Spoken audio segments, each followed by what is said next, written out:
There are strange things done in the midnight sun by the men who moil for gold. The Arctic trails have their secret tales that would make your blood run cold.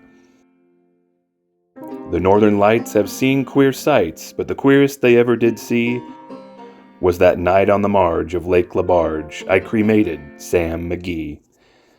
Now Sam McGee was from Tennessee, where the cotton blooms and blows. Why he left his home in the south to roam round the pole, the Lord only knows. He was always cold, but the land of gold seemed to hold him like a spell, though he'd often say in his homely way that he'd sooner live in hell. And that very night, as we lay packed tight in our robes beneath the snow, and the dogs were fed and the stars o'erhead were dancing heel and toe, he turned to me, and "Cap," says he, "I'll cash in this trip, I guess." Well, he seemed so low that I couldn't say no. Then he says with a sort of moan, "It's the cursed cold, and it's got right hold, till I'm chilled clean through to the bone. Yet 'tain't being dead, it's my awful dread of the icy grave that pains. So I want you to swear that foul or fair, you'll cremate my last remains." A pal's last need is a thing to heed, so I swore I would not fail. And we started on at the streak of dawn, but man, he looked ghastly pale. He crouched on the sleigh and he raved all day of his home in Tennessee, and before nightfall a corpse was all that was left of Sam McGee. Some planks I tore from the cabin floor, and I lit the boiler fire. Some coal I found that was lying around, and I heaped the fuel higher.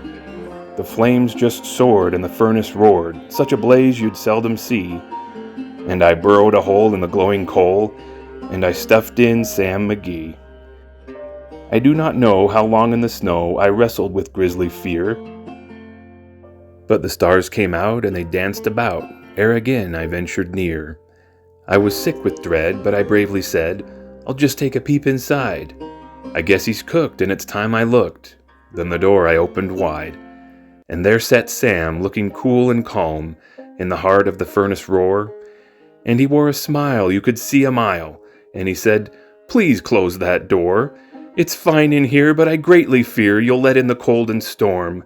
Since I left Plumtree down in Tennessee, it's the first time I've been warm." There are strange things done in the midnight sun by the men who moil for gold. The Arctic trails have their secret tales that would make your blood run cold. The northern lights have seen queer sights, but the queerest they ever did see was that night on the marge of Lake Labarge I cremated Sam McGee.